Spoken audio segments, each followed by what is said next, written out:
கிறிஸ்துவுக்குள் பிரியமான என் தேவ ஜனங்களே, என் சகோதர சகோதரிகளே, இயேசு கிறிஸ்துவின் இனிய நாமத்தினாலே உங்களுக்கு அன்பின் வாழ்த்துக்கள். இன்று நம் தேவனாகிய இயேசு கிறிஸ்து நம்மளுக்கு கொடுத்திருக்கிற ஜீவனுள்ள வார்த்தை என்னவென்றால், ஏசாயா 42 அதிகாரம் 7வது வசனம்.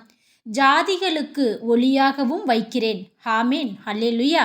பிரியமானவர்களே, இன்னைக்கு உங்களை பார்த்தாங்க அப்பா சொல்கிறாங்க, ஜாதிகளுக்கு ஒளியாகவும் வைக்கிறேன். நீங்கள் நினச்சிட்ருப்பீங்க, நான் எத்தனை இடத்துல நான் அசிங்கப்பட்டிருப்பேன், எத்தனை இடத்தில் என்னை நிந்தைப்படுத்தியிருப்பாங்க, அவமானப்படுத்தியிருப்பாங்க, என்னை கஷ்டப்படுத்தியிருப்பாங்க, எத்தனை பேர் என்னை ஏமாற்றி இருப்பாங்க, என் நண்பர்கள் முதல் என்னை பெற்றவர்கள் வரை. பிரியமானவர்களை, எத்தனை பேர் உங்களை கஷ்டப்படுத்தி இருக்கலாம். ஆனால் இன்றைக்கி அப்பா சொல்கிறாங்க, அத்தனை பேருக்கும் மேலாக ஜாதிகளுக்கு ஒளியாகவும் உன்னை வைக்கிறேன் என்று சொல்லி அப்பா இன்றைக்கி உங்களை பார்த்து ஏசப்பா ஆறுதலான வார்த்தையை சொல்லியிருக்கிறாங்க.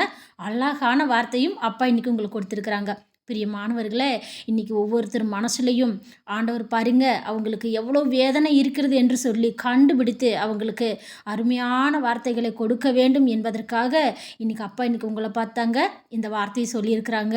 நீங்கள் எதை நினைத்தும் கவலைப்படாதீங்க. நிந்தை, அவமானம், தோல்வி இதெல்லாம் இந்த உலகத்திலே வருகின்ற ஒன்றுதான். ஆனாலும் அதிலிருந்தும் உன்னை காத்து நான் ஒளியாக வைப்பேன். உன் இருளிலிருந்து உனக்கு வெளிச்சத்தை கொடுப்பேன். இன்று உன்னை நான் ஆசீர்வதிக்கிறேன் என்று சொல்லி ஏசப்பா இன்னைக்கு உங்களை பார்த்தாங்க சொல்கிறாங்க. கவலைப்படாதீங்க, சந்தோஷமாக இருங்க. ஏசப்பா உங்களுக்கு ஆசீர்வாதம் தருகிறார். ஹல்லேலூயா, ஆமேன், ஸ்தோத்திரம்.